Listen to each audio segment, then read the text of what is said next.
Il est 18 h. À 18 h, on draft, bien sûr, sur Esprit Limité, comme toujours. Nouveau draft de MH3. Je me suis pas mal entraîné depuis mon dernier draft. J'ai incinéré plein de gemmes tard dans la nuit pour tester des archétypes qui tenaient pas debout d'un copec. Et j'en suis arrivé à la conclusion que dans MH3, soit il faut avoir plein de bombes, soit il faut jouer Eldrazi.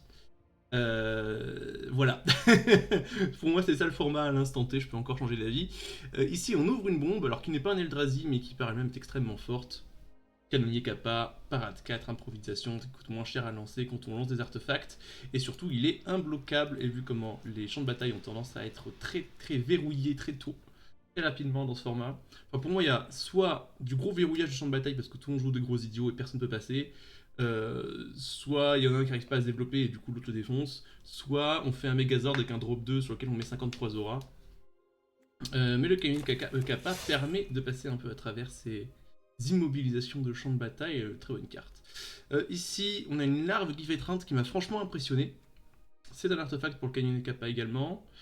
En carte bleue qui vont avec le canonnier, on a analyse ou enseignement gorgé d'eau. Bon, on regroupe, on ne croule pas sous les options, mais analyse de profondeur est pas une mauvaise carte, ça permet de trigger les cartes qui visent piocher 3. C'est la même couleur du canonnier. J'aime beaucoup la larve Givre étreinte également. Le body est bon, ça trade contre un gros Eldrazi, ça empêche les attaques, c'est un artefact pour le canonnier. Quand tu le sacrifies, c'est 2 artefacts de plus pour le canonnier. Donc pour moi, c'est entre. Il y a le décèlement de Kozilek aussi, hein.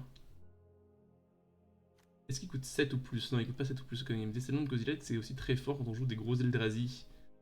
Mais j'ai pas envie de jouer des gros Eldrazi, pour être très sincère. Je vais prendre la larve. La larve m'a franchement impressionné pendant mes tests. Et du coup, ça, je vais prendre. Partir sur un bleu noir me paraît tout à fait. Oh là, tout d'un coup, on se fait passer des Eldrazi absolument tout à fait exceptionnels. Aberration Bumpus, 6-6 trample pour 4. Faire un mana incolore dans un deck Eldrazi, c'est absolument trivial. Donc la carte est vraiment excellente. Match de bataille d'Élante, c'est exactement pour les mêmes raisons, c'est très fort. Faire mana incolore, c'est trivial. Bouncer des créatures et comment dire. Exiler des enchantements, des artefacts, c'est très fort. Qu'est-ce qu'on a sinon de pertinent? Un labyrinthe Dugin. Un masque froid colossal, qui est aussi un artefact. Mais bon, c'est un artefact qui est limite aussi cher que le canonnier, donc bon, il permettra pas trop de discompter. Euh... Qu'est-ce que je prends ici? Le Wimpus est vraiment excellent, hein. C'est dur de se passer d'un Wimpus. Ou est-ce que je prends le labyrinthe? Non, ça peut pas être le labyrinthe ici. Je pense pas, hein. On prend le Wimpus. Le Wimpus est vraiment une excellente carte. Qu'est-ce qu'on a ici? Un familier rénové qui potentiellement irait avec le Canyon Kappa, mais la carte m'a pas impressionné. Le body était un tout petit peu trop faiblard pour le format. Il y a beaucoup de cartes qui ont la portée qui le bloquent très très facilement. Charme de Traben, émissaire d'âme-feu, on est un peu loin actuellement. On a un terrain Jund qui ne me permet pas de rattraper les 3 cartes. Un précurseur jaillissant qui est ok sans plus. Je pense que le transformateur solaire est de toute façon toujours bien. C'est un artefact, ça nous permet de ramper, ça nous permet de trigger canonnier, ça nous permet de ramper vers larve et canonnier. Et ça fait déjà un color pour les Eldrazi si je veux ramper dans un Wimpus également. Je pense que le transformateur est une bonne carte. Qu'est-ce qu'on a ici? On a option. Alors on a une flamme dentelée qui arrive relativement tard, mais bon pour l'instant rouge c'est pas dans les couleurs qu'on a pris jusqu'à présent, mais on n'est pas fermé. Auxiliaire de l'AR1 qui est vraiment une excellente commune blanche, mais pareil c'est pas trop les couleurs qu'on a pris jusqu'à présent. Sinon il y a le Slice gravé qui est également un artefact qui grossit assez vite. Si on le pose tour 2 ça devient très très vite une menace. C'est infiniment meilleur que la griffe de déchets. Sinon l'autre option... Pas vraiment d'autres options, c'est ça aux flammes dentelées quoi. Et vu qu'on a déjà pris du noir et qu'on n'a pas pris du rouge, je pense que je prends le Slice ici. Alors... Un énorme Eldrazi. Le limon, j'imagine qu'on peut encore être vert noir, même si techniquement on n'a pas vu beaucoup de... On peut être tout à fait sultai, hein. Bleu vert noir, ça c'est pas interdit. Pyrosurfer c'est une bonne carte pour les decks agressifs, ce qu'on n'a pas l'air d'être. Peut-être pour la nécropole, on a 3 créatures à ramener qui sont pas ridicules. J'ai jamais trop testé cette carte. Je suis partant pour essayer, vous savez quoi? Donc, Gator du cimetière marin hétérocorne, c'est très fort quand vous jouez l'Yggdrasil, bien sûr. Hein. Oh, là on trouve le cauchemar chtonien, qui est une carte qui peut vraiment faire beaucoup de travail. Bon, au moins on est à peu près rassuré que sur le noir, on est correct. C'est un moyen de faire trigger le canonnier à tous les tours en ramenant des créatures artefacts et en les enchaînant comme ça. C'est un moyen de faire la value à tous les tours si on trouve aussi un... Comment ça s'appelle une apprentie marionnettiste. Ok, sentinelle calomnieuse. Il y a le terrain sulta ici cependant, mais ce serait que pour splasher une aberration Wimpus actuellement. Donc c'est pas absolument essentiel. Actuellement je suis surtout noir, hein. Le reste pas trop. Daïs d'argent c'est tout à fait oubliable, hein. Catrice distinguée pareil. Sentinelle calomnieuse c'est pas mal. Don de la vipère, j'ai été impressionné par la carte également. Peut-être que je prends un terrain en réalité. Hein. Un terrain vert noir. Une sentinelle ça se remplace relativement facilement. Qu'est-ce qu'on a ici? Pas de terrain vert noir, un instructeur que doré et un limérisson caractériel. La seule carte qui a du sens ici, c'est le limérisson, je pense. La carte est pas mauvaise. Enseignement gorgé d'eau qui actuellement vont chercher absolument rien du tout. Donc c'est juste un terrain bleu-noir, ce qui est déjà pas si mal, ça me permettra de splasher le Kappa canonnier. De toute façon, il n'y a rien dans ce booster qui nous intéresse particulièrement, donc va pour un terrain bleu-noir. Si on joue vert noir, je pense que le limon sera pas mal. On trouvera des moyens de faire grossir nos bêtes. Ici, la carte qu'on a le plus de chances de jouer, c'est la furtive, j'imagine. C'est un combo avec les cauchemars chthoniens. Oh! Non, je ne veux pas quitter la table de draft, je veux voir ma curve. Donc ici, on prend un volet dans les plumes qu'on espère ne pas jouer. Ok, donc pour l'instant, nos cartes bleues, c'est ça. Et sinon, on a du vert et du noir. Le noir étant le plus prononcé, avec un sous-thème, un petit sous-thème artefact. Mais pour l'instant, vraiment un sous-thème, surtout si le canonnier n'est pas joué. Mais là, pour l'instant, j'ai déjà 2 sources pour le canonnier. Bon, ça devrait pas être trop mal. Oh, eh ben, on a une très bonne carte noire qui nous rejoint là. Shilangar, c'est très fort. Ça va avec le thème réanimator qu'on s'est fixé jusque-là. C'est une très bonne bête à réanimer. Sinon, on aurait pris un flétrir et fleurir. Je vois, je veux dire flétrir et mourir, mais c'est pas ça, c'est flétrir et fleurir. Mais Shilungar est suffisamment au-dessus du lot pour être pris ici. Ouais, je pense pas que ce soit en compétition avec autre chose. Si ça avait été un fetchland qui nous intéressait pas, ça aurait pu être. Ouais, j'aurais pris flétrir et mourir, je pense. Ok, on a quand même quelques gros tons à réanimer, ça c'est intéressant. Visionnaire au sérum, si on splash le bleu. Ah non, mais il y a un assaut terrifiant. Un assaut terrifiant et un flétrir et mourir. Assaut terrifiant, ça marche bien avec la guivre. Ça marche bien avec des grosses bêtes comme le limérisson et le wimpus. Je pense que c'est meilleur que la vampire ou que le flétrir et mourir. J'ai été impressionné quand même par flétrir et mourir, mais des fois c'est juste pas assez. Et le fait que cette carte coûte un seul mana, ça a été vraiment clutch. J'ai pu l'avoir.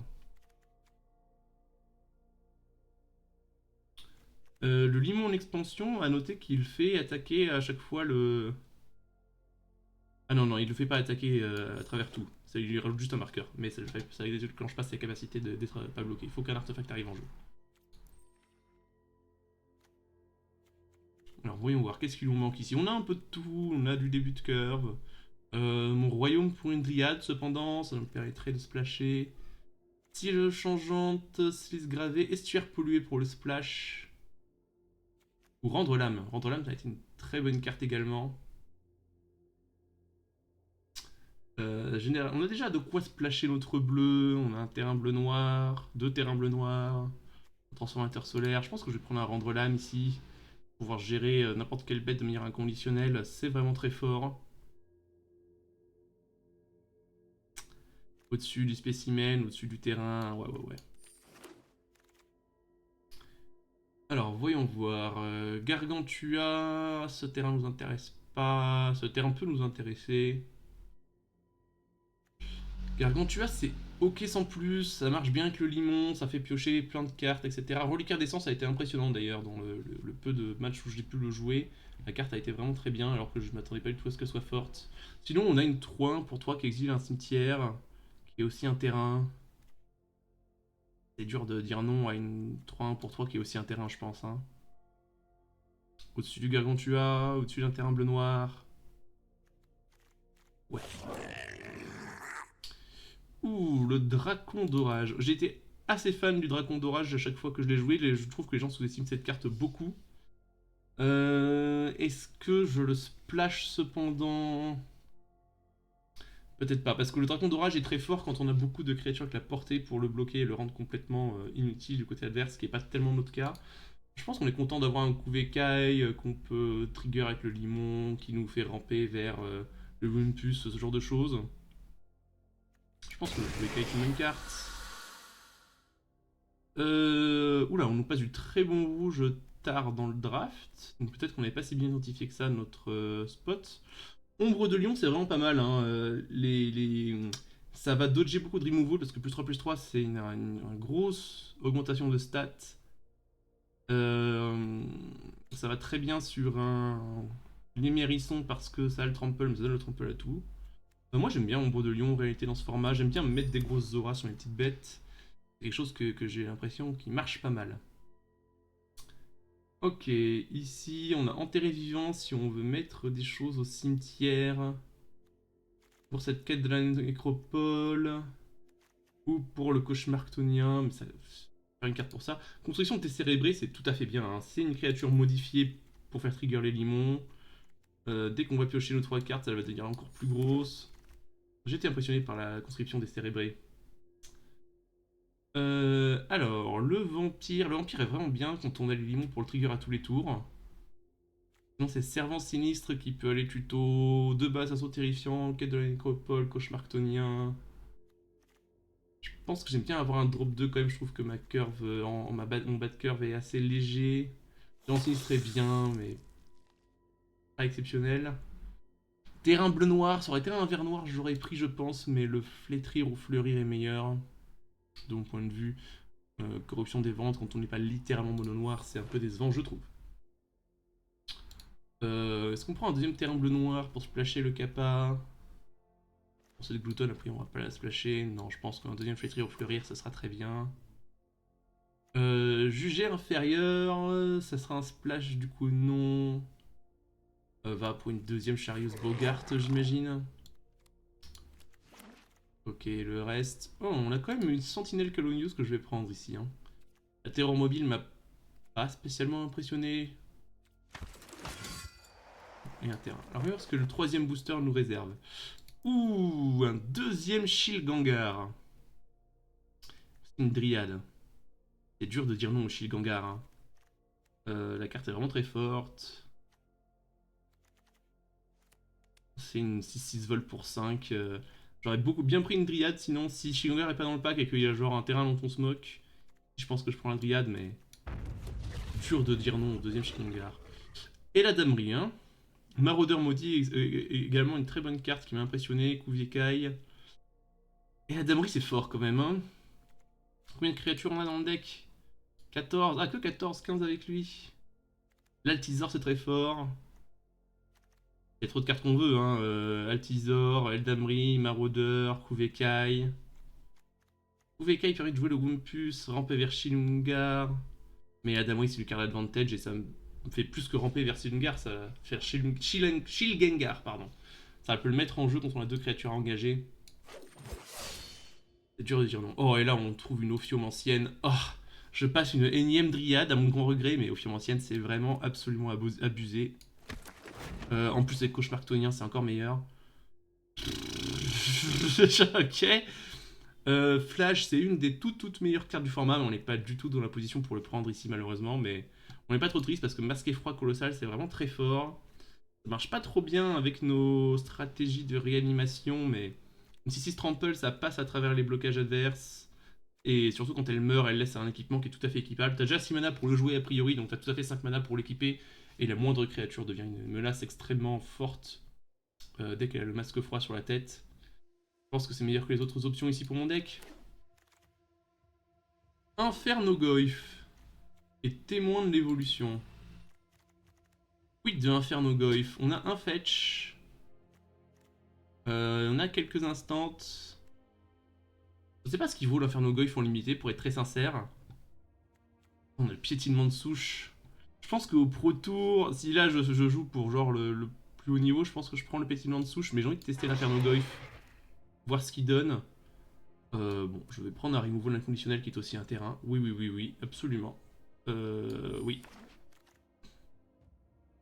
Et ça, c'est un terrain vert noir, du coup, on va le prendre. Meilleur que le reste. On n'est pas en position de jouer flamboiement de déni, bien sûr. Un énième flétrir flétrir ou fleurir. J'aime bien le deuxième slice. Ça, c'est un terrain bleu-noir. Pourquoi pas? Je pense qu'on va splasher ce Kappa avec tout ce qu'on a ici. L'enseignement gorgé d'eau maintenant nous permet de récupérer des flétrir ou mourir, un rendre l'âme, un anéantir les profanes. Donc ouais, maintenant la carte a beaucoup de valeur. Ça c'est un terrain vert-bleu. De toute façon, est-ce que c'est mieux qu'un type de Freyalis? Je pense que oui, parce qu'on veut assez de sources pour le Wimpus et pour le Kappa. Creuser une tombe ou Garantua, je pense qu'on a assez de late game avec tout ça. Je pense qu'on va prendre le creuser une tombe pour grinder. Le serment sinistre ici, pourquoi pas. Camille, la soif de jalousie, c'est pas trop pour ce deck, je pense. Et un 6. Ok. Deck intéressant qu'on a là. Je sais pas si c'était vraiment la bonne façon de naviguer ce draft. Il y avait eu beaucoup de choses à prendre en considération. Alors, on va virer un peu toutes nos cartes ici, faire un peu de construction de deck. Parce qu'en plus, il y a des terrains qui sont mélangés là-dedans. Enfin, bref, je vous raconte pas le bazar. Qu'est-ce qu'on veut absolument? Alors, canonnier, oui, on sait qu'on a de quoi le splasher. Infernogoyf, oui. 4 pour l'électrocoball, 1. Cauchemar chtonien, oui. Vampire, oui. Slice, oui, oui. Creuser une tombe, pourquoi pas. Flétrir, oui. Ça, c'est un terrain. Rendre l'âme, conscription, ophium ancienne, oui. Je vais pas les terrains pour l'instant, mais ça, évidemment qu'on va le jouer. Les deux Shilgangar, la larve, oui. Envers, assaut terrifiant, Kouvekai. Et la damerie. Ça. Les deux limons. Le transformateur, oui. On fait déjà 24 cartes là, hein, sans avoir entré le reste. Et là, on a cut une sentinelle. Sentinelle qui est pas mal parce qu'on a quand même le. On s'appelle le cauchemar chtonien, donc jeter des créatures, ça peut être fort. Toutes ces cartes, on va les jouer parce que ce sont à la fois des terrains et à la fois des cartes tout à fait jouables. Pas de raison de s'en priver. Là, on joue pas le servant sinistre. Je pense que c'est le moins bon de nos drop 4. Du coup, je vais pas le jouer. Je pense que c'est ça le raisonnement. Transformateur, quand on a tout ce top curve, moi ça me paraît tout à fait cohérent. J'ai envie de sortir une carte en plus parce que. Euh, parce que j'aimerais jouer 17 land. Qu'est-ce qui sort ici? Je pense que je sors aucun des drops de. Ophium ancienne. Inscription avec les deux limons, c'est quand même fort. Euh... C'est fort. Limon il se trigger tout seul, alors il a besoin de personne d'autre au final. Et on va jamais déclencher le jeu pioche 3 en un tour, sauf avec des compteurs 100 de Shilgangar, mais si c'est le cas, on est déjà en train de vachement gagner. J'ai notre troisième carte, ouais, on n'a rien pour piocher la troisième carte, hein. On n'a pas drafté dans ce sens. Sentinelle peut aider. Non mais je pense... Protection est une bonne carte, mais je pense que c'est ça qui sort. Le moins bon de nos drop 3 ici, c'est pas une créature à jouer avec la damerie. Dans le sens où c'est pas littéralement une carte de créature. D'accord, et du coup je joue pas l'ombre de lion ici, vigilance est portée. Ça irait bien sur un slice.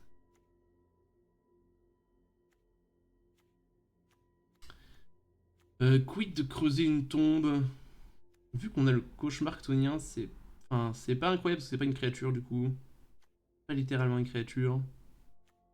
L'arbre Give Return plus cauchemar chtonien, c'est pas mal, mais il faudra générer de l'énergie avant. On n'a pas grand chose qui génère de l'énergie à part le transformateur solaire. Mais on a des drop 2 à louper.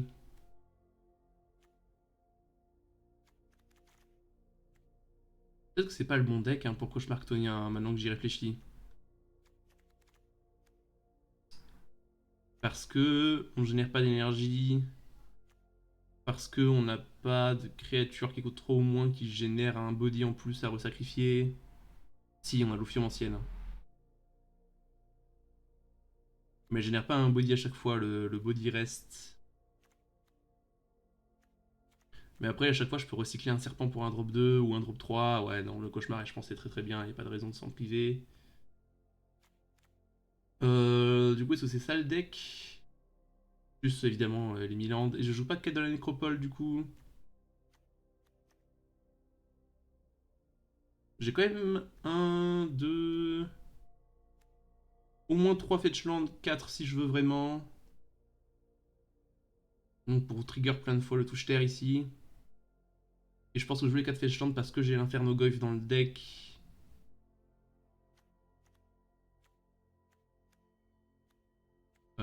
Du coup...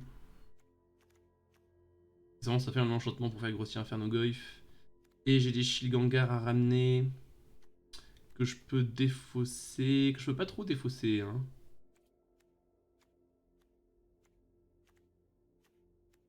C'est peut-être pas si ouf, quête de la nécropole. Du coup, je vais pas le jouer. Ok, d'accord. Je pense que c'est ça. Les 27 et l'ombre de Lion, on va dire non non plus. Alors, mettons tous nos terrains. Ça, c'est un terrain. Ça, c'est un terrain. Et ça, ce sont des terrains. Alors, du coup, on va mettre une île. Quelques marais, non, pas de plaine. Mais les forêts. Oups. Ça nous fait combien de sources tout ça?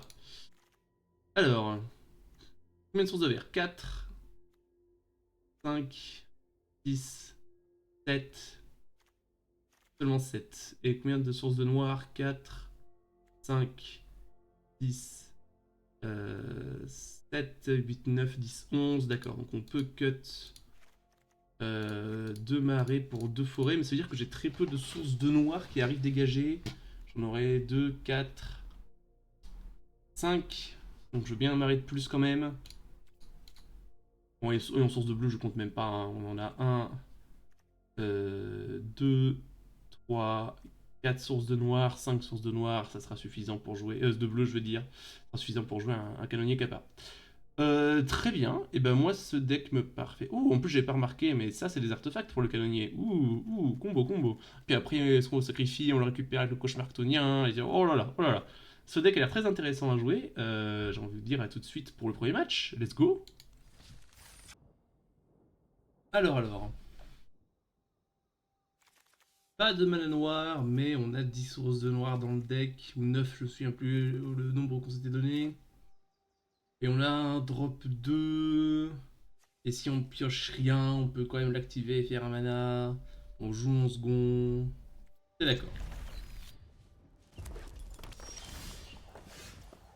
Ok.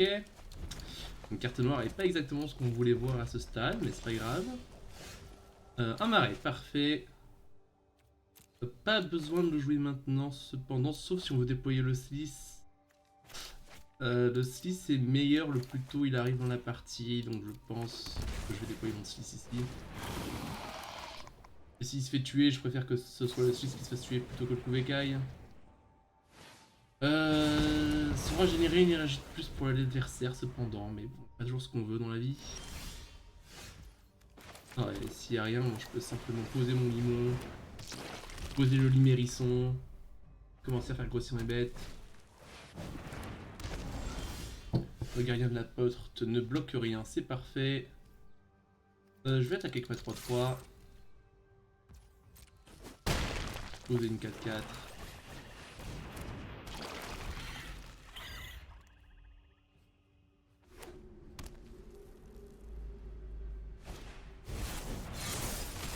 chose une 2-2, c'est pas spécialement impressionnant.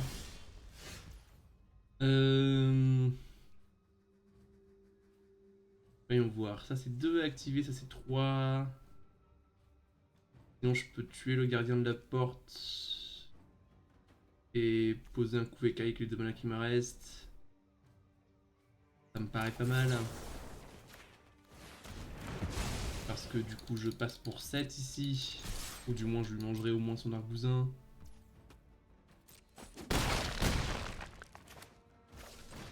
Et au tour d'après je commencerai à payer, faire grossir mes bêtes. Je peux faire grossir ces deux-là, attaquer avec le limon. Je peux faire grossir lui pour 2 et lui pour 3 parce que lui me génère un mana quand il grossit. Refaire un mana en faisant grossir le Kuvekai.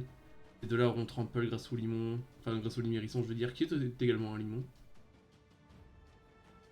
Situation paraît correcte.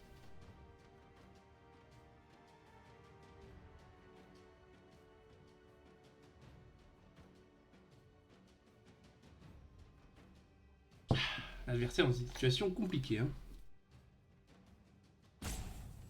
Mais il y a beaucoup de cartes très puissantes dans ce format. D'accord.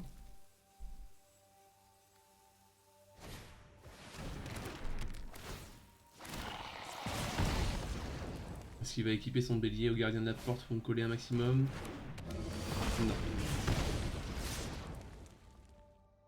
Ok, bélier plus ptéramande. Si on prend 4, on descend à 10, je pense, sans trop de soucis.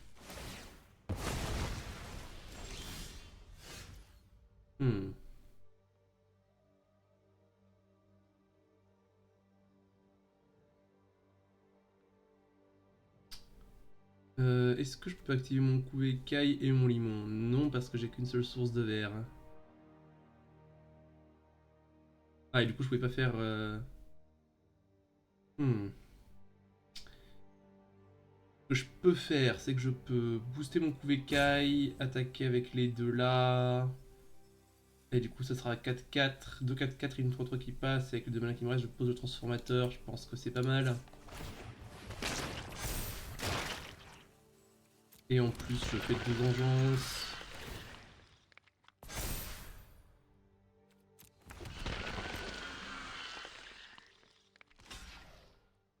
Ouais, ce trade me va. Mon adversaire prend 8. Il descend à 2. Moi, je suis à 10. J'ai 2 bloqueurs au sol.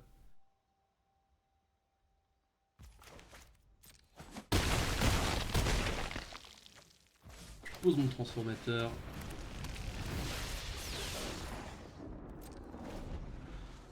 Et là, tout d'un coup, j'ai des attaquants qui sont très très létaux. Je suis à 10, donc je crains pas trop des létales surprises ici. Parce que ça, il peut payer 7 moins 3. Chaque autre, donc 7 moins 2, 5. Donc je prends tout son malheur pour faire une 5-5, une 2, ça fait 7. Et il peut pas équiper s'il fait ça. Il peut toujours pas équiper et booster son Terramante pour l'instant. Donc bon, j'ai pas trop de létales surprises qui vont arriver normalement.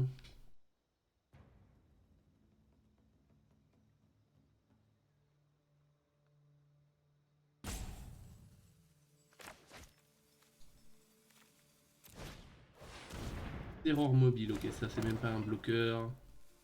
Parce qu'il faut le piloter pour pouvoir qu'il bloque, donc que tu fais moins un bloqueur plus un bloqueur.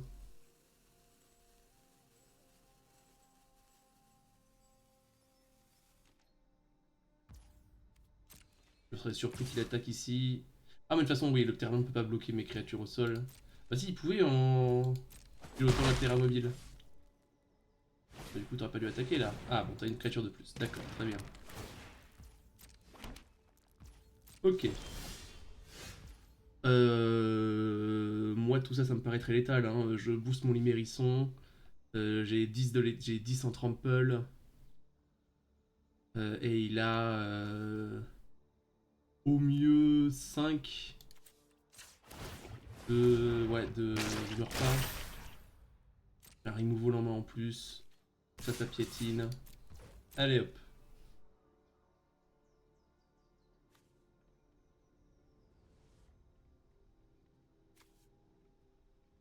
Et il peut l'activer qu'une seule fois de toute façon parce qu'il a qu'un seul mana, donc il peut pas la faire grossir assez. Non, ça c'est GG. Cette attaque c'est GG. Et mon adversaire est d'accord, il concède. Bon, bah ça s'est plutôt bien passé. Prochain match. Alors.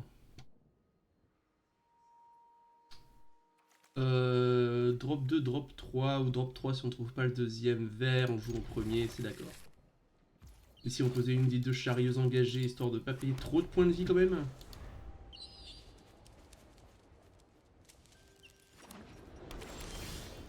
Oh, transformateur ou Kuvekai.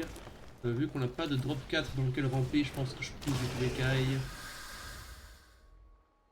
Ah, mais ça aurait fait le deuxième vert pour la damerie.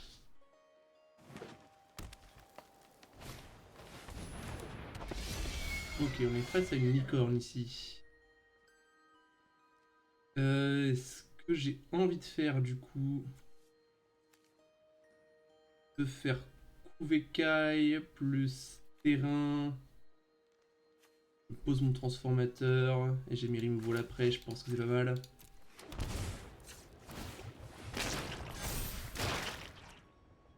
Je fais mon Sion, j'ai mon transformateur.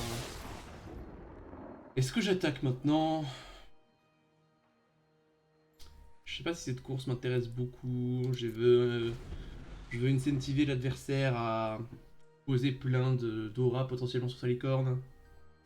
Pour que je puisse ensuite la tuer profitablement.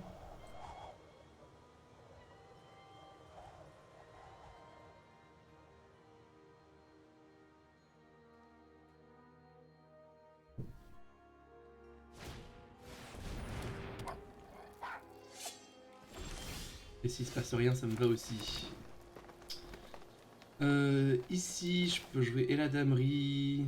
Et je peux lancer mon cauchemar en avance si je le souhaite. Ou alors utiliser un Merim Wall. Sur l'instructeur par exemple. Et 5 mana en tout. Le truc c'est que si je pose Eladamerie, je me prive l'option de jouer un Removal.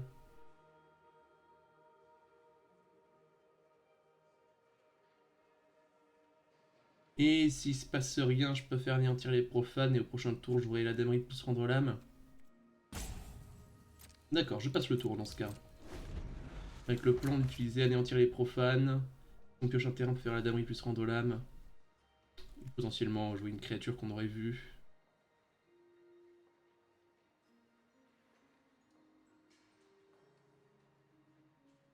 On va pas le laisser rentrer en phase de combat ici s'il attaque pour pas laisser la licorne mentorer l'instructeur.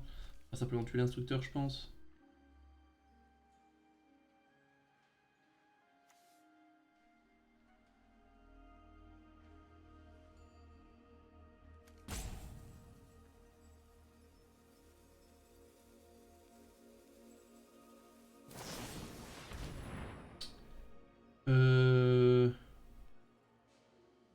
Oh, donc ça, si je comprends bien, ça check la résolution. Donc si je tue le mentor en réponse, logiquement, mon Kuvekai ne meurt pas.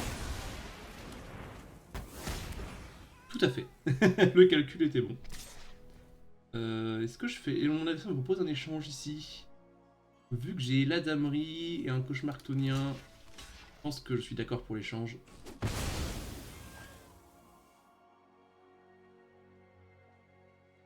Cauchemar me permettra de récupérer le Kuvrekai. Oh, Shilgangar, j'ai 5 mana, c'est d'accord.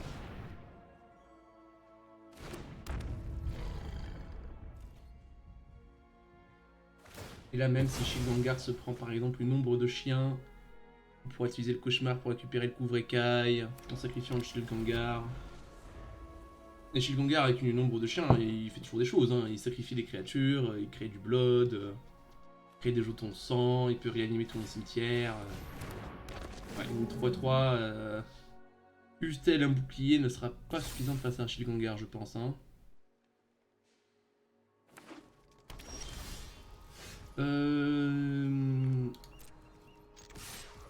Raison de pas attaquer. Je vais pas cramer un rendre l'âme pour cramer un bouclier, je vais simplement poser mon Eladamerie.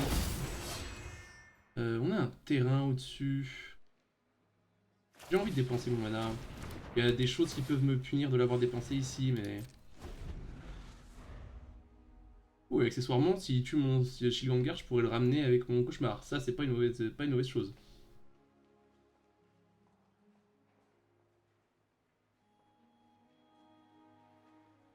Ah, excusez-moi, pendant que je bois mon thé.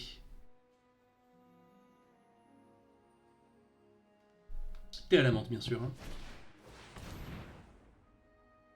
Ok. Je vais pas lui laisser exiler mon Émadamerie. Je le préfère au cimetière, là où je peux le ramener. Et créer un jeton sang, ça me paraît un peu meilleur.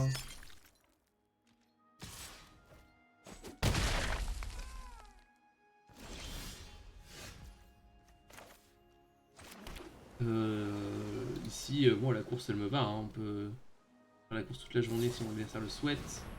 Ombre de chien. Et bah, ombre de chien, ça me permet de ramener la damerie. En 3 énergies, hop. Sacrifiant ça. Bon, j'ai un terrain au-dessus, je peux rejouer mon cauchemar. Ainsi que mon limon.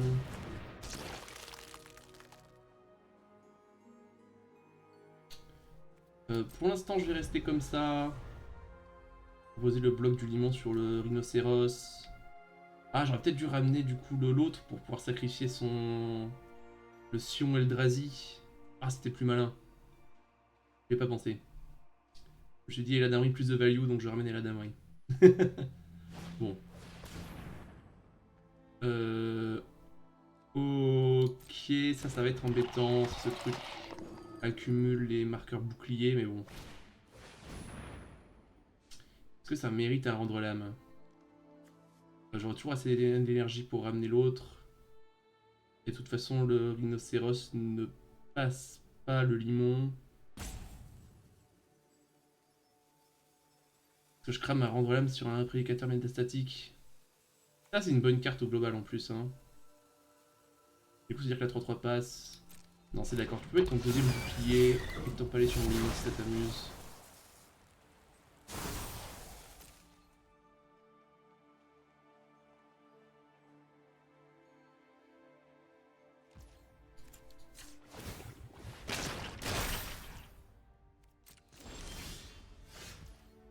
Ok, encore un terrain. Et encore un terrain au-dessus. Ouais, bah dis donc. Ouais, je sacrifie un jeton sang ici.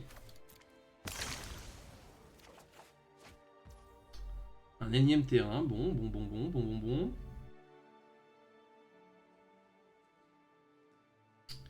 Je l'attaque avec une 5-5. Ça lui prend un bouclier et une bête.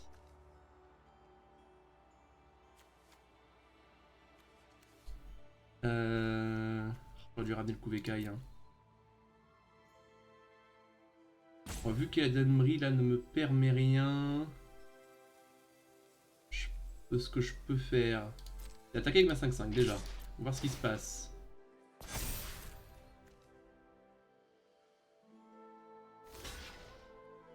Très bien, il me donne une licorne. En plus du marqueur bouclier, c'est d'accord.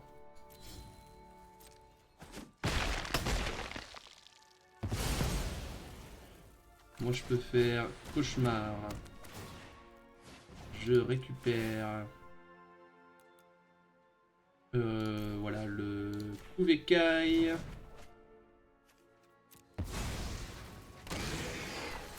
Je l'active.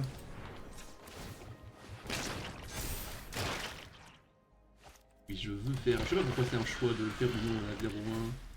Voilà, et avec mes 7 énergies, je peux utiliser 5, ramener Shigangar en sacrifiant la 0-1 ici.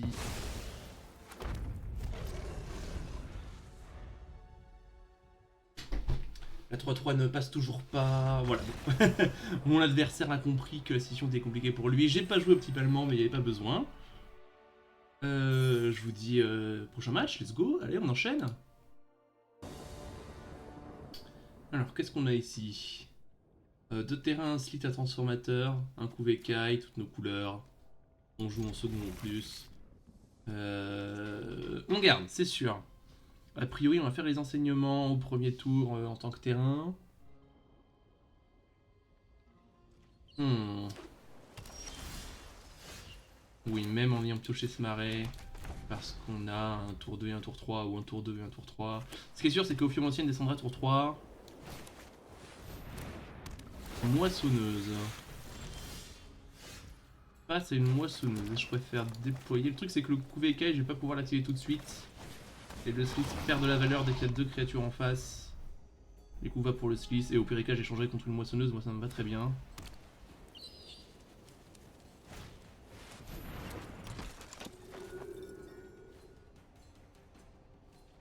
Si c'est ce que mon adversaire souhaite, alors soit. Et s'il le laisse passer, je vais lui faire croire que potentiellement j'ai un removal, même si ça va. Ça ne devrait pas changer ses blocs fondamentalement. Non, c'est d'accord. Il n'a même pas voulu piocher sa carte, ça me va. Ophiomancienne, le serpent, tout ça, tout ça.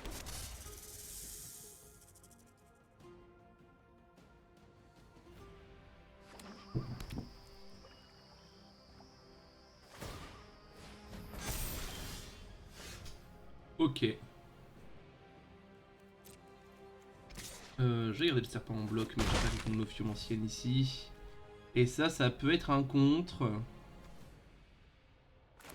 Il a déjà deux énergies, donc c'est un contre, pour ainsi dire, universel. Dans ce cas, j'ai envie de jouer deux choses.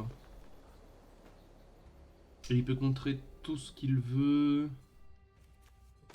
Je vais commencer par un transformateur, voir ce qu'il en pense. Ok, ça a résolu très vite, donc c'était probablement pas un contre. Très bien. J'aurais envie de déployer mon mana, de poser mon Kuveikai.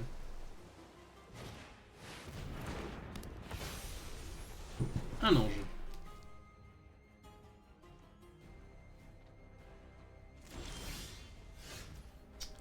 Va falloir qu'on trouve un removal à un moment donné pour cet ange.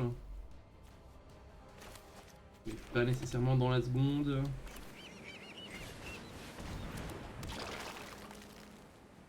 Hmm.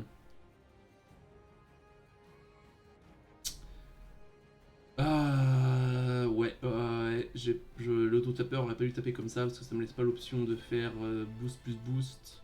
Alors que j'aurais pu si ce terrain était engagé, que le transformateur était dégagé. Tant pis.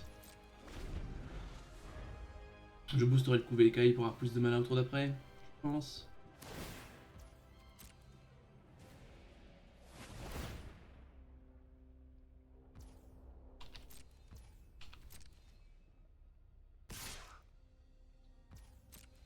Cet ange est un problème, hein.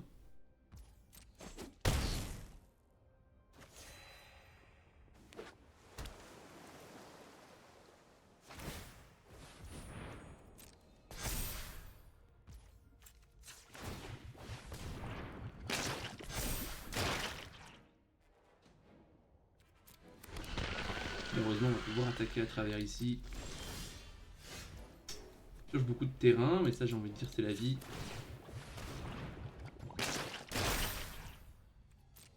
Il va falloir qu'on attaque un peu.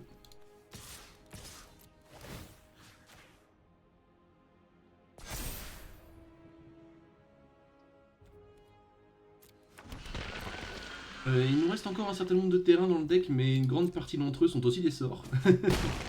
Du coup, c'est un peu moins grave. J'imagine qu'il y a un monde où je voudrais recycler ce paysage, du coup je vais simplement jouer mon mini hérisson ici. Commencer à proposer un board vraiment difficile à l'adversaire. Vérité insondable, d'accord, d'accord. Et ouais, comme d'hab, Rena tape n'importe comment, et j'aurais pas du tout. Je préfère avoir un mana vert up pour pouvoir booster mon Limérisson en fin de tour. Bon, ça va pas changer grand chose probablement, j'ai déjà plein de mana à ma disposition.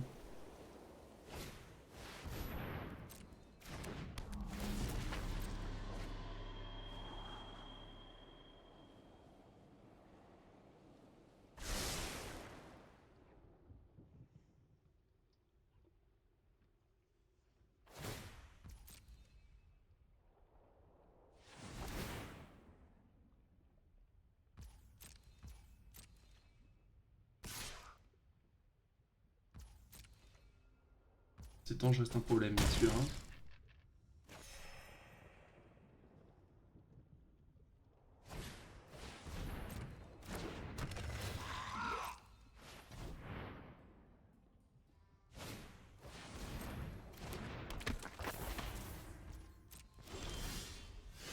Surtout si nous on pioche que des terrains.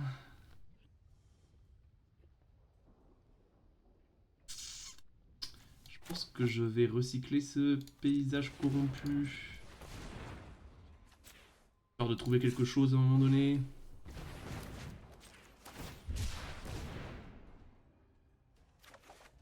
Je trouve un terrain de plus, très bien. Pourquoi pas?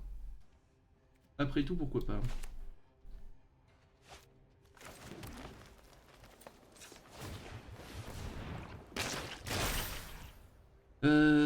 Il y a une 4-5, donc je peux pas attaquer avec une de mes créatures ici. Donc je vais attaquer avec ces deux-là et booster le limon sur lui-même.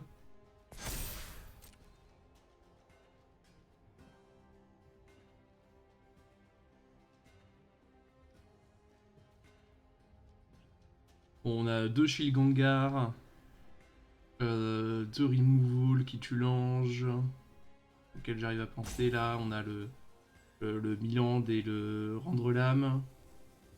Qu'est-ce qu'on a d'autre pour gérer cet ange? On a pas tellement de créatures portées, parce que je n'ai pas pris l'Altisor là, la 6-5. Bon, ce qui est sûr, c'est qu'il va falloir qu'on pioche un peu mieux que des terrains.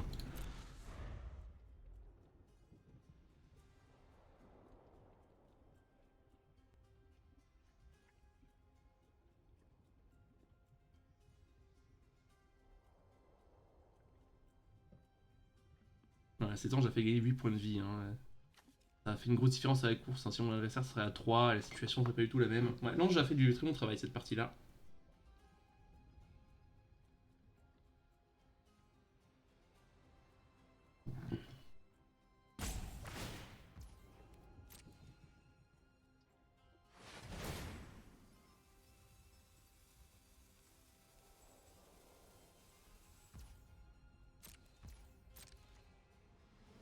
Ouais.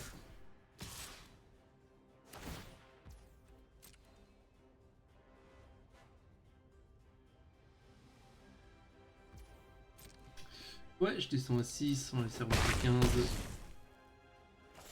La situation est complexe, c'est le moins qu'on puisse dire.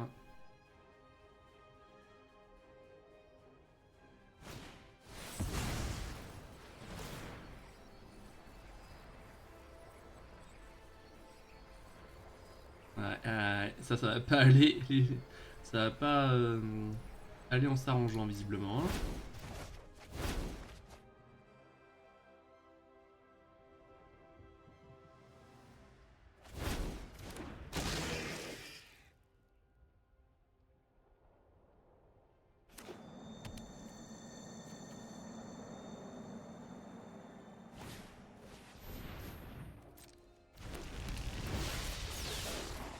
Shilongar fait un bien fou là. Hein. Aberration Wimpus ne change rien à ma vie. Je peux pas piocher de cartes. J'ai pas 15 de force au sol. Même si il oublie son bouton pour bloquer, imaginons, je passerai pas au sol, il y a 6 dans les airs. Ça n'a pas à la portée secrètement. Non, et bah je suis mort. Bon. Bon, bah, cette partie s'est pas déroulée exactement comme on l'espérait. J'ai pas l'impression d'avoir fait de grosses erreurs ici. C'est pas grave, ce sont des choses qui arrivent à Magic. Je te donne rendez-vous au prochain match. Allez, à tout de suite. Alors, 3 terrains, toutes nos couleurs, une curve. T'es d'accord. Je pense que je vais jouer ça côté de terrain. Parce que ça, c'est vraiment utile dans le late game. Ouh, alors là, limon plus lisse. Si j'arrive à toucher avec mon 6 une fois, ça va faire vraiment mal. Hein. Il est géré, hein. C'est des choses qui arrivent. Ouh, ça gronde chez l'adversaire qui joue Eldrazi, visiblement.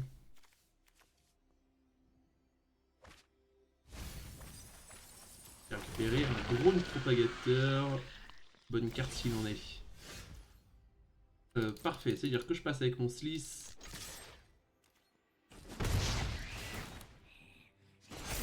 Et que je peux déployer...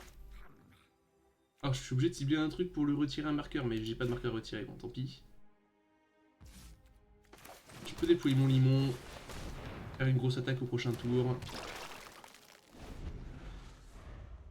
Mon adversaire me propose une bête qui a 4 de force, enfin 4 d'endurance ou moins, je peux la gérer avec un assaut terrifiant.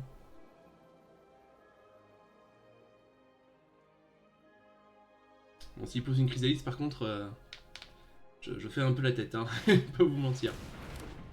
Pétresse de Titania, c'est tout à fait d'accord.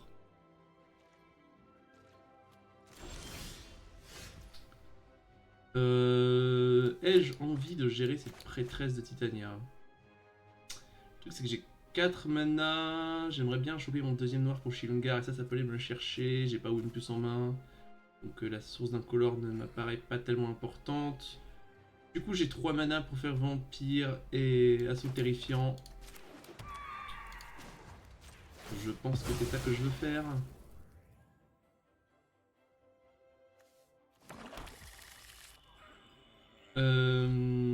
Je vais le faire depuis la vampire pour gagner 2 points de vie, c'est toujours ça de prix.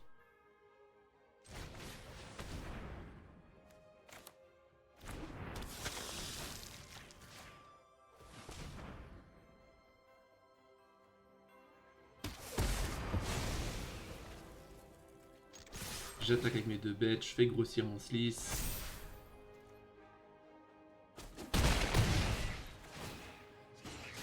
Prochain tour, j'aurai 2 créatures menaces si je le souhaite. Pas envie de retirer de marqueur à qui que ce soit. Et je pourrais slammer mon Stilgangar. Si je le souhaite également. Ah, deuxième grondement, ça va être un peu lent. L'adversaire trouve un Ratischer qui est une très bonne carte. C'est pas une carte d'incolore, elle fait une carte de permanent. Hein. C'est ça, donc il peut pas prendre les flammes. Il peut prendre les 3 autres. Ratischer c'est très fort, mais il faut faire prendre sa voile d'annihilation. Il peut jouer ici. Faire jouer son drone propagateur qui va booster ses 2 engeances. C'est pas un mauvais choix non plus. Oh, gueule froid colossal, hein. Qu'est-ce que je préfère faire?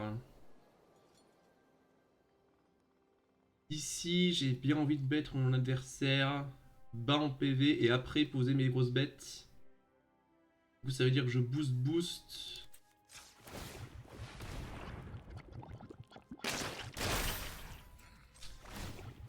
Pour pouvoir attaquer de la manière la plus embêtante possible pour lui.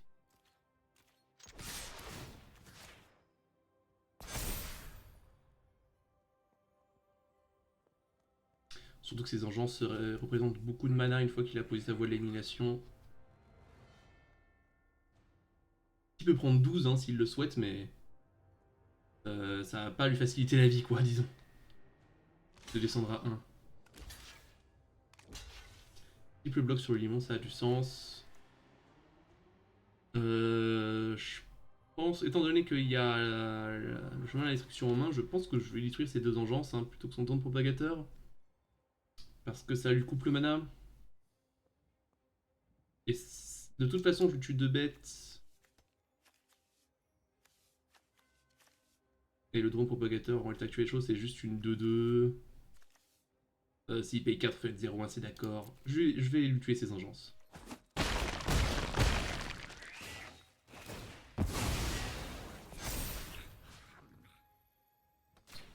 Oh, si j'avais laissé une engeance en vie, j'aurais pu lui retirer la marque plus 1. Bon, ça change pas grand chose à ma vie, bien sûr. Hein.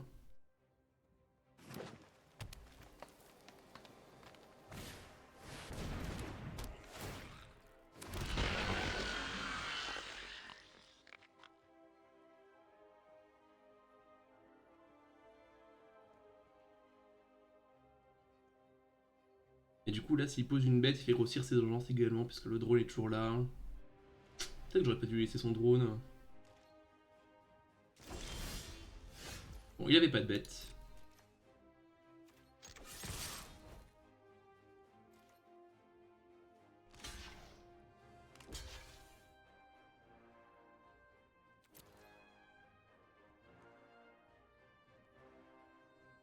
Et là, il a pas 4 mana parce qu'il peut pas engager ses engences pour du mana. Il aurait pu en faire une de plus si je vais laisser. Ah, oh. Ah, parce que lui, il s'engage pour du mana lui-même, bien sûr. Voilà pourquoi il peut encore le faire. Dans ce cas, je pense. De toute façon, c'est Shilgangar ou Necrogoyf, donc ça sera Shilgangar. Hein. C'est lui qui utilise le mieux mon mana. Hein.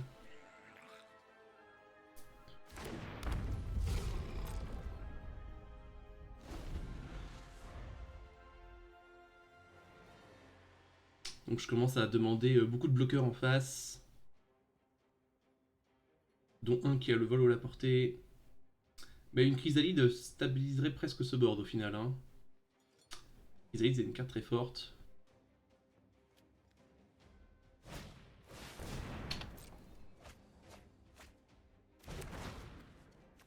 Où est-ce qu'il y a le mana pour Altisor? 1, 2, 3, 4, 5, 6. Non, il est juste court pour l'Altisor. C'est pas ça qui va le sauver.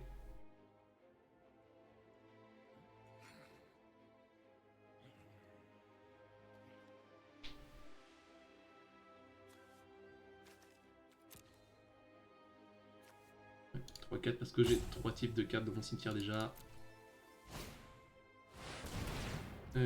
Commandant du gang d'Engeance.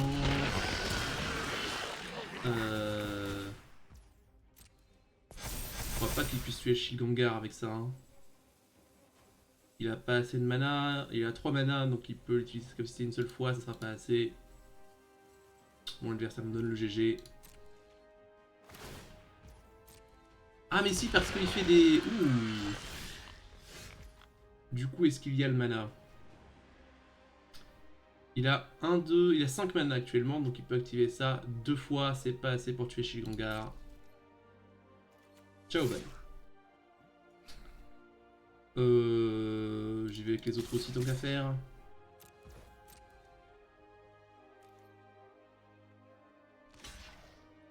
C'est ça, il me semble qu'il n'y a que 5 mana ici. Hein. Ah non, il y a 6 mana. Et il y a 6 mana parce que, oui, parce que lui, il n'a pas besoin de s'engager pour faire du mana. Il peut juste les sacrifier. Oui, mais il y a 6 mana, mais il n'y a pas... Mais il n'y a pas 3 engences à sacrifier. Enfin, pas 3 Eldrazi à sacrifier, si, parce qu'il en sacrifie 1, 2... En gros, il lui faut 9 Eldrazi. Est-ce qu'il en a 9? 3, 6, 8. Non, il est court. Il me semble, hein. On va voir si mes calculs ont... Là, les maths n'ont pas été bons fort sur les calculs de cette partie. On va voir si mes calculs ont été bons ou pas. Oui, parce qu'il faut 3 Eldrazi à chaque fois, 2 à sacrifier pour le mana et 2 à sacrifier pour les dégâts, et 1 à sacrifier pour les dégâts. Donc là, il en faut 6, il en a 5. C'est pas assez. Les calculs sont pas bons. Kevin.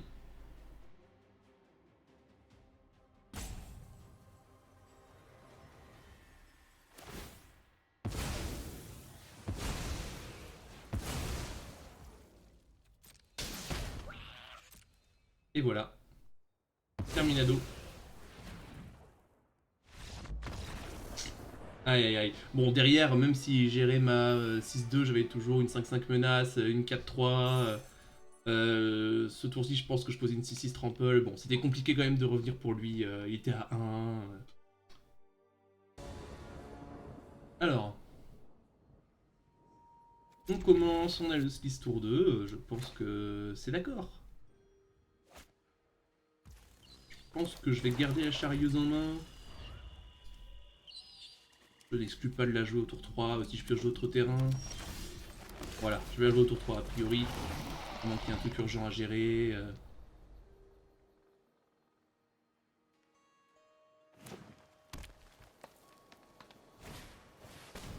Ouh. Non, ça, 2 de vigilance. Plus d'un pour chaque carte de créature dans votre cimetière. Sacrifiez une créature, cherchez une carte de terrain.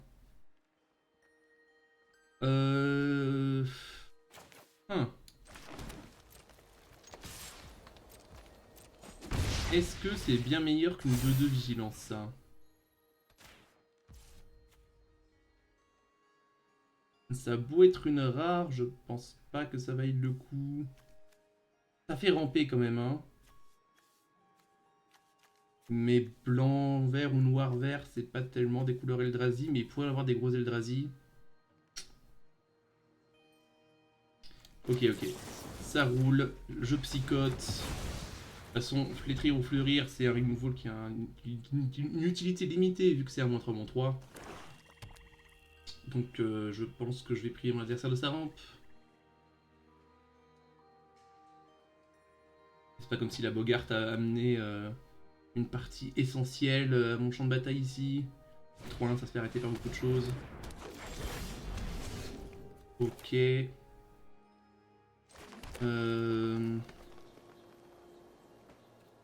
Je peux attaquer à travers ça et du coup je vais le faire. La question est, est-ce que je joue un Limérisson ou est-ce que je laisse récupérer son nécrophage? Si il dépense 2 mana pour en faire une 4-3, récupérer son nécrophage, je pense que ça me va. Du coup je vais déployer le Limérisson ici.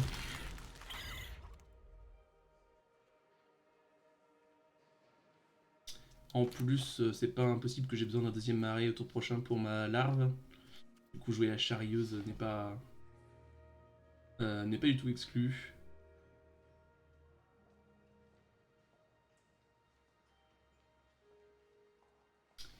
Et si je pioche pas de terrain, j'ai quand même très envie de poser un 5ème terrain pour pouvoir poser un masque effroi potentiellement au tour d'après. Même si je joue pas la larve, j'entends.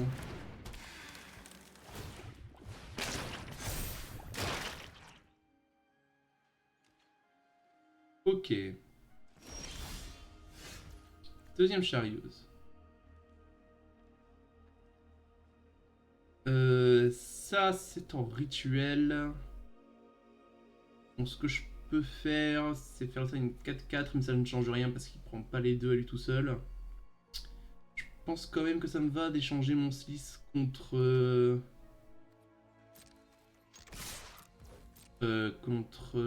probablement la Dryade.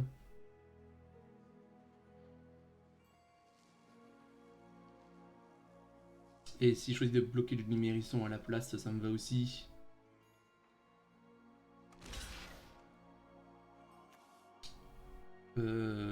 Ouais. Je pense que je préfère lui couper son mana. La 4-3 va bientôt plus être si menaçante. Là, je vais prendre mes 3 points de vie et poser ma larve.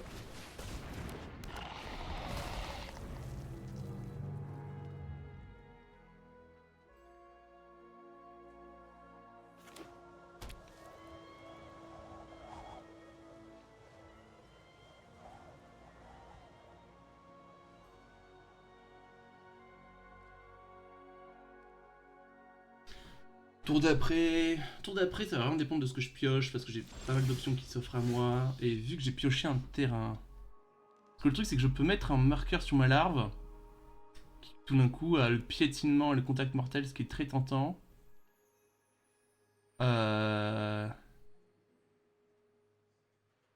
Mais en réalité j'en ai pas besoin, je peux juste attaquer comme ça. En plus il est plein de mana d'étape donc potentiellement un removal. Là mon adversaire clairement il me dit vas-y boost j'ai un removal. Du coup moi je lui dis pas de problème frérot on échange.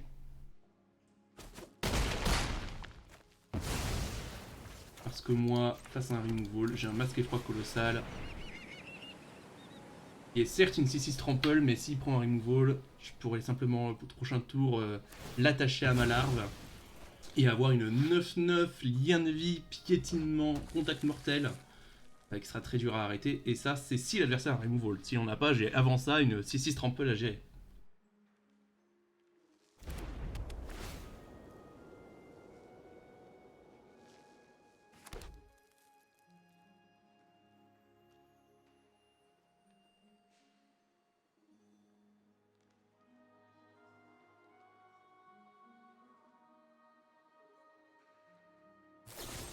Ah, comme prédit, le removal est là. Mais ça résout pas les problèmes de mon adversaire qui a toujours une larve à gérer, sur laquelle je vais mettre mon masque au tour prochain. Ça a beau avoir une 4-4, ça ne sera pas suffisant.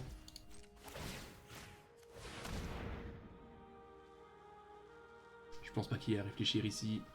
Et un deuxième removal, ça me va aussi. Parce que la larve me donnera de la value encore.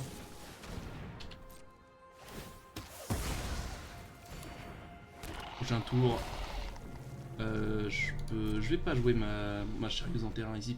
Je peux tout à fait rattacher le masque à une créature des touch ou lien de vie.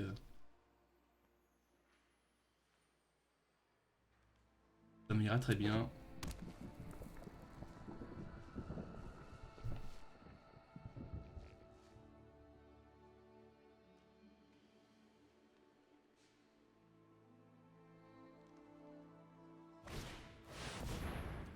Oh. Ok, ok, l'adversaire a essayé de se battre. Mais pas plus que ça. Assaut terrifiant, hein. Ça c'est plus 6, donc ça monte à 8 malheureusement. Bah, déjà je peux faire ça.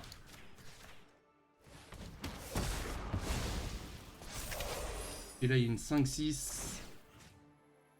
Il ne sait pas bloquer. Une 8-7. Et va me faire gagner 8 points de vie accessoirement. Le masque froid. Le masque est froid vraiment, avec ses cartes de ventre très fortes.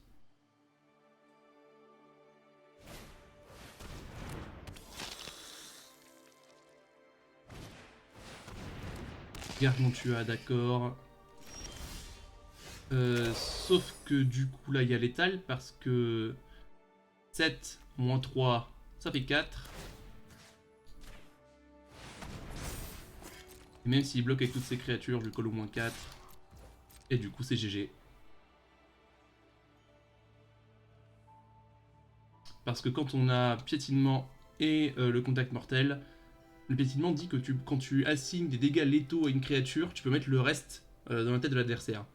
Sauf que les dégâts létaux à une créature, quand tu as le contact mortel, c'est 1. Du coup, même si mon adversaire bloque avec ces 3 créatures, et ben je leur mets 1, 1, 1, et il meurt. Là, vous voyez, pensez qu'il est safe? Super mort. Allez, ciao, bye. Quoi? Hein? Chers téléspectateurs, il est possible que j'ai raté le létal ici, car j'ai oublié qu'une créature en face avait le lien de vie. Il est possible que ce détail m'ait échappé, je ne sais pas si vous l'avez vu dans cet enchaînement de choses. Voilà, bon, le lien de vie, bon, ça permet à mon adversaire de survivre.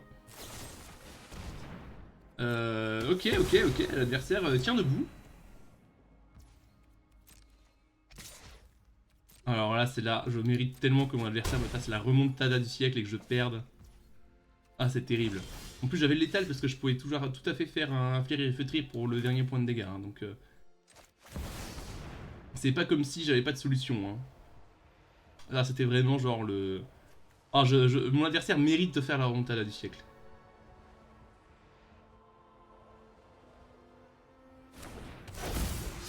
Un terrain au-dessus. Très bien. Bon, mais avec un removal plus un masque froid, a priori...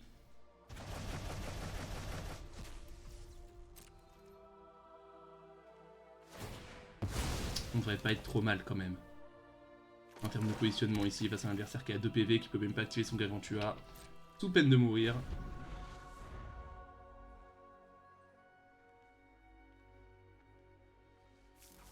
Voilà, bon.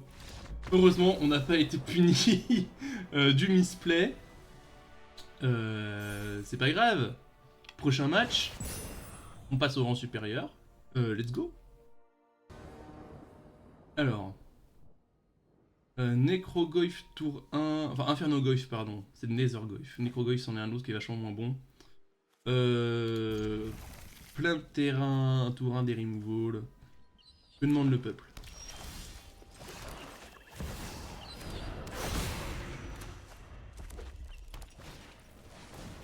Oh non, mon removal, il tue pas le fanatique de Ronas. Ah, quelle tristesse. Ah, fanatique de Ronas, c'est mauvaise nouvelle, hein. Rouge-vert fanatique dans Chrysalide, c'est très mauvaise nouvelle. Laissez-moi vous le dire.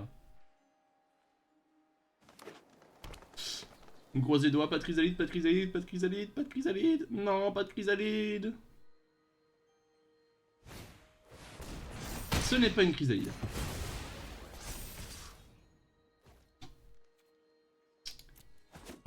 Ça, c'est la bonne nouvelle. La mauvaise nouvelle... Non, il n'y a pas trop de mauvaises nouvelles, là tout se passe plutôt bien.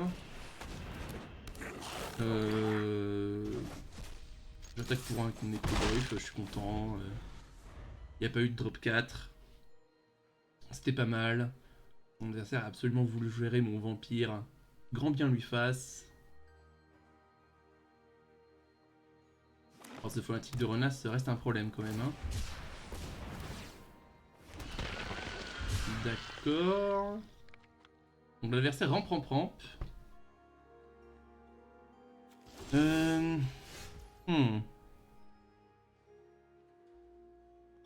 Peut-être que j'aurais pas dû jouer cette charrieuse dans l'optique où je voudrais exiler ça dans le cimetière. J'ai pas pensé à ça.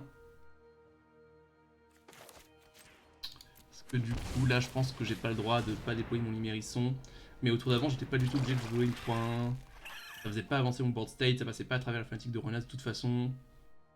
Et l'effet d'exiler cimetière avait de la value face au côté éternalisation du fanatique de Renas.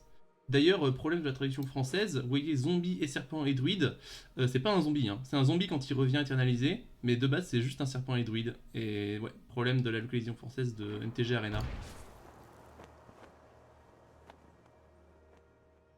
Et donc l'adversaire s'est saigné ici. Ce qui veut dire qu'on a une grosse créature qui nous attend. Un Wimpus. Bon. Et une avant-garde des titans. Bon. On a un assaut terrifiant, mais pas de créature avec le contact mortel malheureusement. On peut utiliser ces deux removals en combinaison pour tuer ce qu'on veut. Ah, il a dit oups parce qu'il a jeté aux orties un de ses terrains. On va dire désolé. Bon, de toute façon, t'es quand même en train de me casser la gueule, donc on est pas trop triste, on va pas se mentir. Qu'est-ce qui est le plus embêtant entre un Wimpus 7-7 et une avant-garde 5-5 ? Probablement l'avant-garde, parce que ça fait grossir toutes les bêtes, alors que ça c'est juste une 7-7. Du coup ça me coûtera 3 mana, il m'en restera 1, je peux pas y faire grand chose. Par contre ça va faire grossir mon Necrogryph tout d'un coup. Bon, je passe pas à travers la 7-7, mais la 7-7 passe pas à travers moi. Et la 1-4 peut pas partir au suicide parce que j'ai une 3-4 pour la bloquer.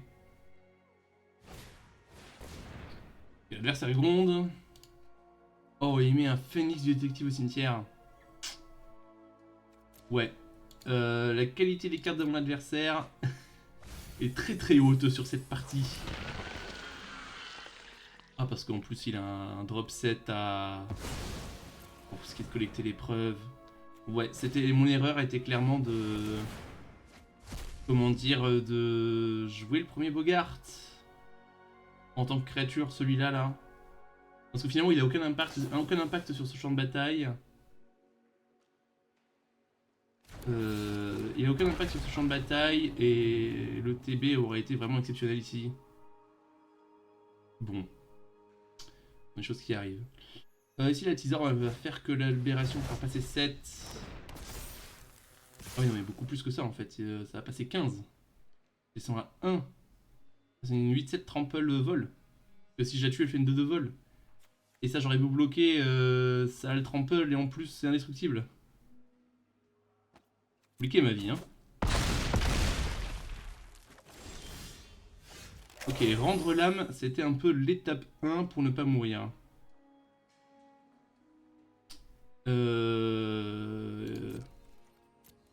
Très bien. On va attendre qu'il attaque, tuer l'Altizor, double bloquer le Wimpus. On espère qu'il... Ah bah non, mais même avec ça, juste c'est létal, juste il le joue en célérité. Ah, il peut pas, il a pas de source d'incolore. Ok, donc il peut pas jouer le bondisseur en célérité, donc ça c'est la bonne nouvelle. Ok, tu peux attaquer si tu veux.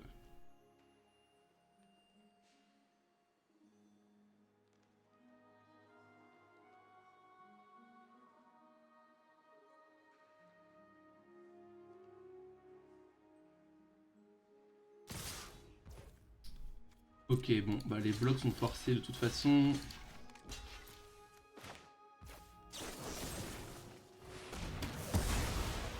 On n'est pas sorti de l'auberge, hein, parce que toujours une 2 de vol et une 1-1. Toujours une 2 de vol alors qu'on est à 2. Si on peut jouer Shield Gengar, on est quand même pas trop mal. On espère que... Ça juste en prendre que 3. Oh, on n'a pas de terrain. Non, mais pas de terrain, ça veut dire qu'on meurt. Hein, parce que si on avait un terrain, on pouvait jouer Shield Gengar, espérer bloquer le Phoenix, bloquer le Bondisseur, mais... Bon, et après, on n'est pas sorti de l'auberge, hein, parce que le Phoenix peut genre booster notre bête. Mais malheureusement, ici, on peut jouer aucune de nos cartes. Je peux rejouer un Inferno Goy. Je peux même pas le rejouer parce que j'ai pas assez de types de cartes différentes dans mon cimetière. Non, celle-là, elle est pour l'adversaire. Bien joué, adversaire. Bon, une qualité de carte très très haute en face. Hein. Ah, c'est comme ça, des fois, la vie. On pioche pas nos terrains et l'adversaire touche les bombes. Ce sont des choses qui arrivent. Dos au mur, pour le remboursement. Je vous donne rendez-vous au prochain match, à tout de suite. Alors, on joue pour le remboursement ou l'élimination. On joue en premier, mais pas de créatures à jouer autour d'eux. Seulement 2 terrains. Mais un removal, mais le Kappa Canonir.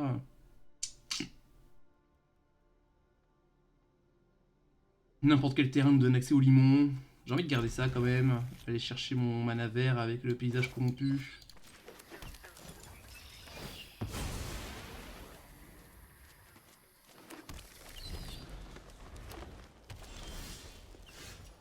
Inferno Goy. Bon, j'imagine qu'on va le jouer parce qu'on a que ça à faire. C'est une 1-2 accessoirement. Il viendra 2-3 dès que je lancerai mon removal. Pas de terrain. Bon. Pas de bras, pas de chocolat comme on dit.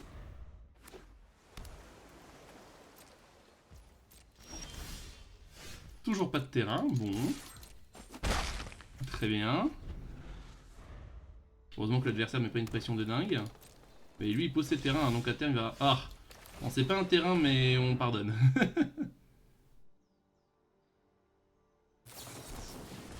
Ouais, mais il y avait un contre. On pouvait s'en douter, ça fait grossir l'Inferno Goy, cependant... Il va se faire gérer également, bon. La situation n'est pas exceptionnelle, il va nous falloir piocher des terrains et vite. Ok, c'est un début.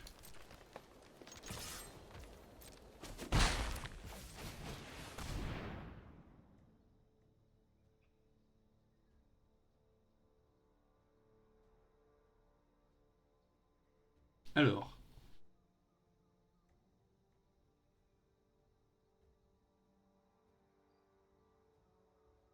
L'adversaire qui débat, s'il veut coutrer ou non mon limon.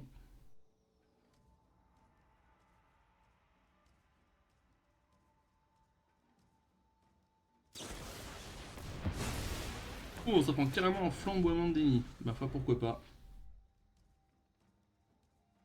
J'espère piocher des terrains pour le reste de la partie là. C'est pas souvent que je dis ça, mais piocher un terrain par tour pour le reste de la partie, je ne me plaindrai même pas.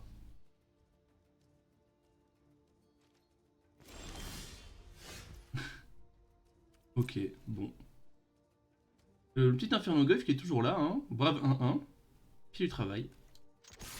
Il bosse. Il passe son brave point de dégâts. Alors là, l'idéal, ce serait un terrain incolore pour le Wimpus. Emprisonnement du Guin. Ça, c'est très très fort. Hein. Bon, heureusement, l'adversaire semble être bloqué en terrain également.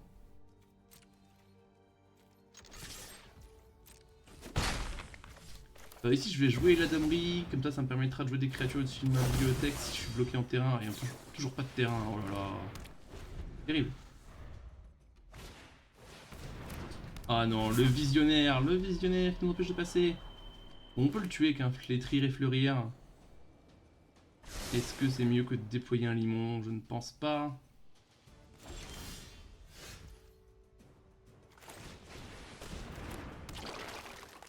Et on peut pas attaquer avec nos 1-1 dans une 2-2, à mon grand regret. Flétrir et fleurir. Cauchemartonien.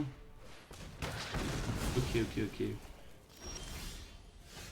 Ah, donnez-moi des terrains, nom de Dieu. Ici, je peux ramener un limon avec mon cauchemartonien en sacrifiant par exemple mon Eladamerie.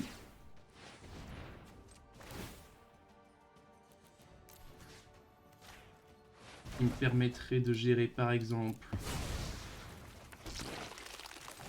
cette dryade qui débloque le mana de mon adversaire. Accessoirement est embêtante parce qu'elle a le contact mortel. Et moi ça me permet de sortir des cartes de ma main parce que évidemment j'ai quand même beaucoup de cartes en main. Parce que je suis bloqué en mana.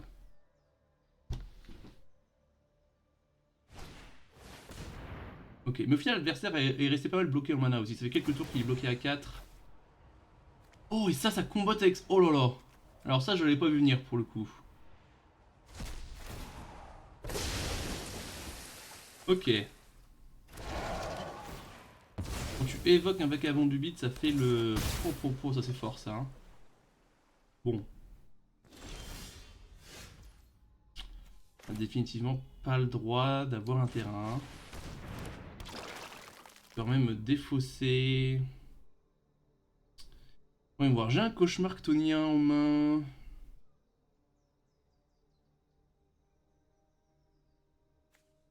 Je dois me défausser de 2 cartes. Donc si je jette aberration plus vampire, il y a une chaîne où je peux ramener vampire, ramener aberration pour 4 mana. Je pense que c'est pas mal.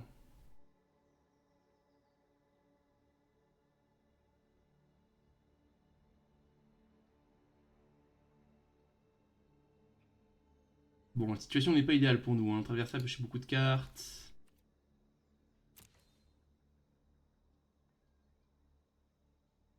On est toujours bloqué en mana. Hein. Mais on n'a pas perdu encore. Là, il y a une partie qui se joue ici.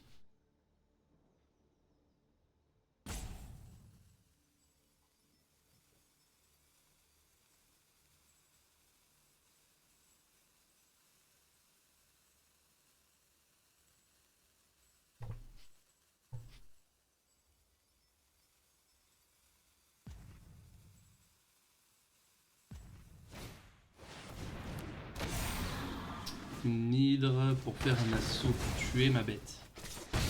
Pourquoi pas. Terrain, oui.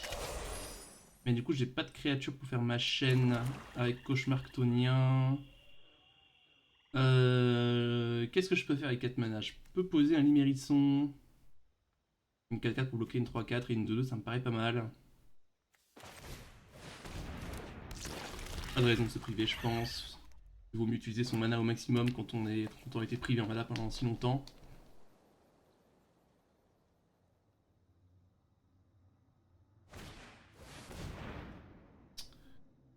Non, je pense pas que je veuille repiocher ce limérisson, je veux vraiment toucher un maximum de terrain.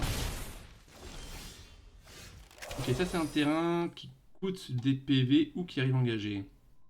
Si ce terrain me coûte des PV, je peux poser un Shilgengar. Ou alors je peux poser un Inferno Goyf. Imaginons le pire scénario, mon Shilgengar ça fait contrer. Ouais, je pense que poser un Inferno Goyf et un Kuvekai c'est meilleur. Parce que ça me permet d'économiser 3 PV sur mon terrain. Accessoirement une 4-5, grosse stat hein, pour un drop 1. Hein. L'Inferno Goyf qui fait du taf. Hein. Bon, j'étais pas sûr de son power level quand je l'ai drafté, mais chaque fois que je l'ai eu, il a été plutôt impressionnant.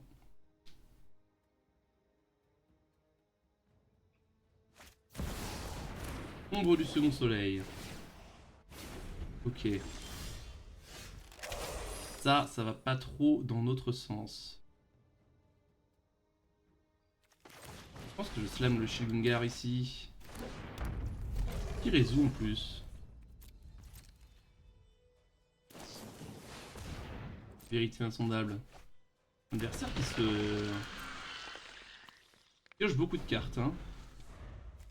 C'est dur de gagner cette partie. Si tant est qu'il pioche des cartes un tant soit peu pertinentes.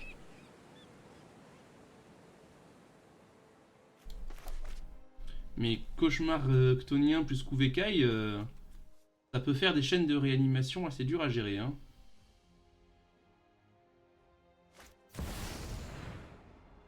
Ok, ça je peux pas y faire grand chose. Je peux dire adieu à mon cauchemar chtonien.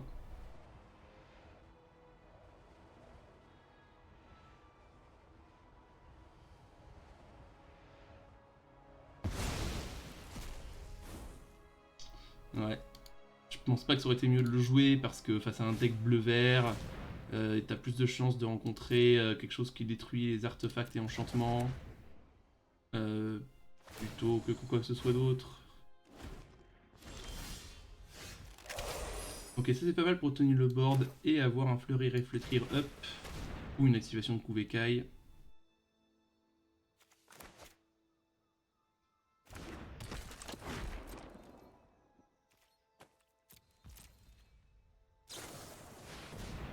Ouais, l'adversaire qui turbo pioche, hein, mais plus que 8 cartes en bibliothèque. Donc 4 tours à tenir pour moi, ça veut dire.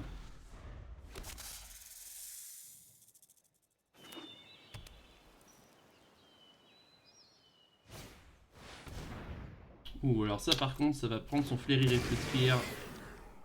Avec grand plaisir.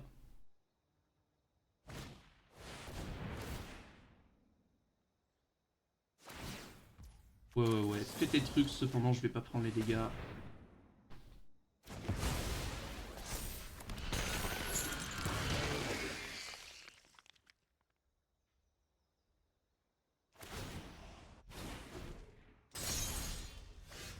Ok, ici je peux reposer mon Shield Gengar. Qui me paraît pas mal, hein. Poser une 6-6 face à ce board de 3-4 et 4-4. Moi je peux pioncer toute ma vie, mon adversaire a 5 cartes en bibliothèque et il pioche 2 cartes par tour. Une quantité infinie de mana par contre. Donc là s'il a un gros Eldrazi, il va pouvoir me le poser. Et j'ai peut-être pas tant de temps que ça devant moi. Et en même temps, ai-je bien le choix? Ouais... je vais essayer de résoudre ça, j'ai pas trop le choix de toute façon.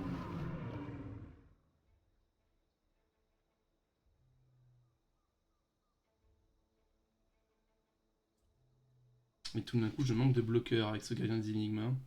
Je suis qu'à 11, c'est pas très haut. Hein.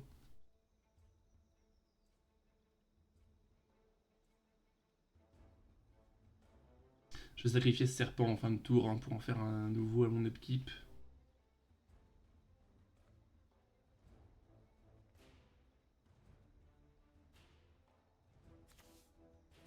D'un coup, ça a l'air beaucoup plus compliqué de tenir le board.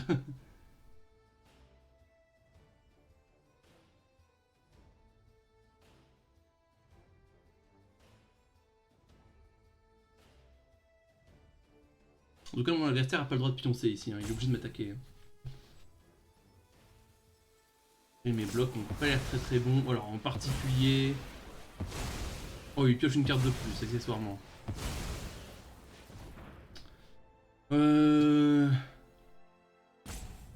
Ah, dommage, ça va pas... Comment dire... Ça ne va pas lui faire fiser son sort parce qu'il se cible lui-même avec la pioche. Bon, tout d'un coup, je vais pas sacrifier le serpent parce qu'il reviendra pas.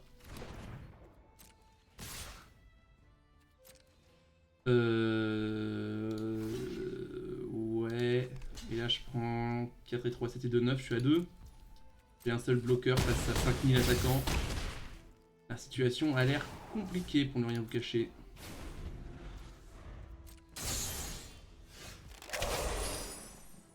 Poser une tombe.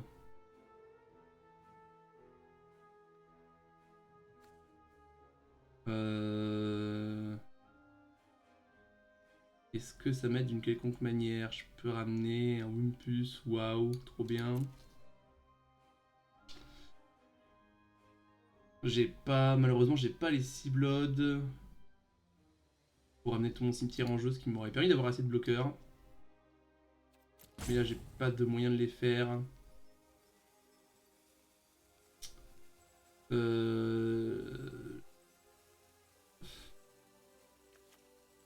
Je réfléchis, hein, mais je crois que je n'ai pas de solution. Même si je ramène une Ophiomancienne, j'ai assez pour la ramener et la rejouer. Ça me fait 3 bloqueurs en tout, mais rien que dans les airs, je meurs. Même si je mets mon 3/3, je meurs. Je ça, il me reste mon pioche, mais je crois que je n'ai pas de solution. Hein. Un autre Shilgangar n'aurait pas aidé. Non. C'était trop pour nous. On est resté coincé trop longtemps en mana. L'adversaire a su profiter de notre faiblesse, il a bien eu raison. Je vais quand même tuer ce voyant. Par mesquinerie, j'ai envie de dire. On est resté bloqué trop longtemps, on a laissé trop longtemps la DSA s'installer, on n'a pas eu de pression. Bon. Ce sont des choses qui arrivent, pas de bras, pas de chocolat, pas de mana, pas de victoire. Le deck était quand même intéressant à jouer, on a fait un 4-3, ce qui n'est pas déshonorant. Et moi je vous donne rendez-vous la prochaine fois, demain 18h pour le prochain draft, bien sûr. Allez, ciao bye.